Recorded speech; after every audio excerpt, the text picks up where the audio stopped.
La protection du public fait partie de la mission de l'AQTN.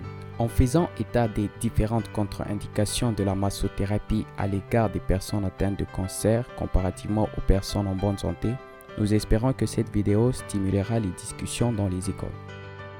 Contre-indications de la massothérapie à l'égard des personnes atteintes de cancer. Considération préalable. Il s'agit d'abord de s'en tenir qu'à des massages légers, avec des touchés doux et non pas vigoureux, avec pour bénéfice anticipé de soulager ou d'atténuer le stress, l'anxiété, la douleur et la fatigue de la personne atteinte. Contre-indication de base de la massothérapie. Non recommandée aux personnes sensibles aux meurtrissures si elles prennent des anticoagulants. Non recommandée pour les personnes atteintes d'un cancer qui s'est métastasé dans les os. La région même où s'est développé le cancer est à éviter, ainsi que la région autour de la cicatrice. Le massothérapeute doit s'informer des éventuelles zones tumorales afin d'éviter de masser ces zones.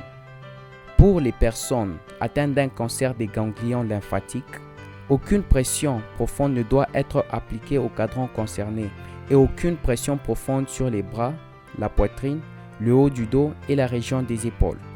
Une pression excessive peut entraîner des symptômes de lymphodème. Si la personne désire se dévêtir, il faut uniquement utiliser des huiles non parfumées, l'huile d'olive par exemple. Si la personne désire demeurer vêtue, il faut considérer ces 3 points généraux suivants. Les blessures doivent être propres et sèches avant qu'un massage soit effectué. L'intégrité des tissus doit être examinée pour s'assurer que le tissu sous-cutané non cicatrisé n'est pas tiré ou ne tirera pas.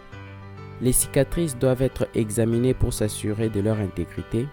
Pas de point de suture restant, aucune ouverture pour l'entrée des bactéries, absence de petits sites potentiels d'infection ou de rougeur.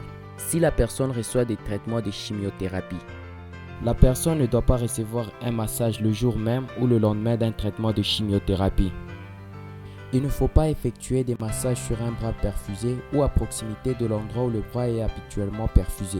Il faut éviter la zone entourant l'appareil de perfusion afin de ne pas en affecter le fonctionnement. Le massothérapeute devrait demander à la personne si celle-ci est atteinte d'une neuropathie, affectation des nerfs. La neuropathie périphérique est un ensemble de symptômes causés par des lésions aux nerfs situés loin du cerveau ou de la moelle épinière. Ces nerfs lointains sont appelés les nerfs périphériques.